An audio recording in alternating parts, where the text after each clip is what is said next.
I've asked a question which has not been answered to date.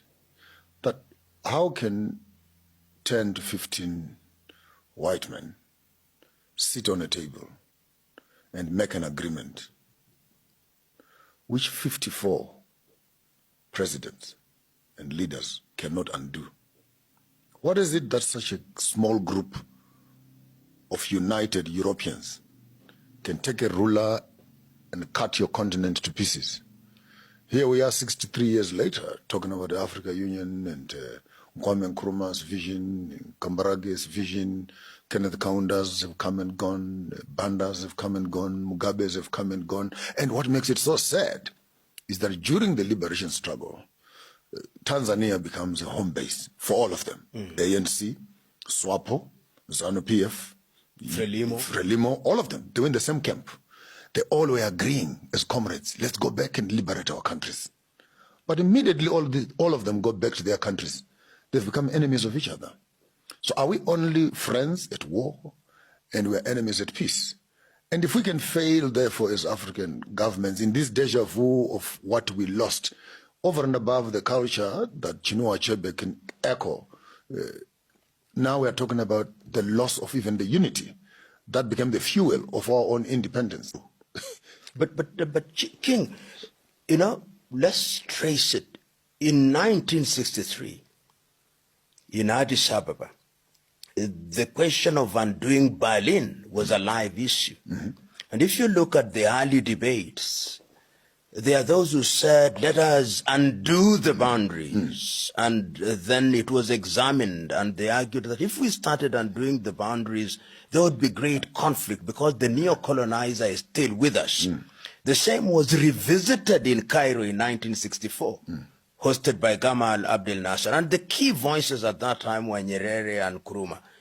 Nkrumah believed that these boundaries were temporary because Africa was going to unite anyway.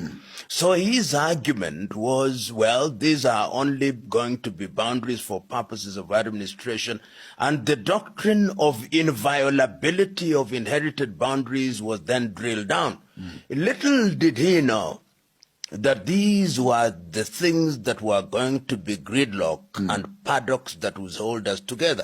So in 1965, when he convenes a meeting in Accra, he himself takes the view, and Nyerere speaks about it on 6th of March 1997. He says that they thought that they would come out of that meeting saying there is a United States of Africa. But the neo-colonizer was thinking differently, and a year later Nkrumah is overthrown. But Nkrumah said something that answers your question. He said that it will be easy to do away with the colonizer as the political leader. We may even solve our economic problem, but there is something that happened to our minds. And that is going to take a little longer to deal with. And he was echoing a statement that had been made in 1933 by an African-American, Carter G. Woodson, the miseducation of the Negro. African.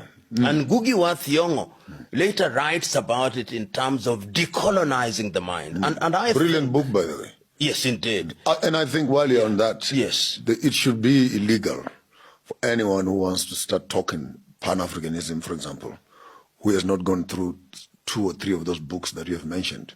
How the African, how Europe civilized the world. There's one also how the African civilized Europe and how Europe, uncivilized Africa, so to speak. And the Chinua Achebe, great work, Things Fall Apart, and Decolonization of the Mind by Ngugi, and Steve Biko also, I Write What I Like. I think, yes. And I think if you can put a nice little catalog. And Anta Cheikh Diop. Yes, Anta Cheikh Diop, really, those must be compulsory readings. And to remove, there is also, and there is no harm in that, but there is too much romanticization of Pan-Africanism without looking at the practical Pan-Africanism. Obligation, yeah. So I think what those books do is to drill down. There is another one that I would want to put on the list. This is Adekeye Adebayo, Africa after the Cold War, the Curse of Berlin. But for the lighter readers, of Yes. course, the economic hitman. Yes. Then you begin to you begin to have a peep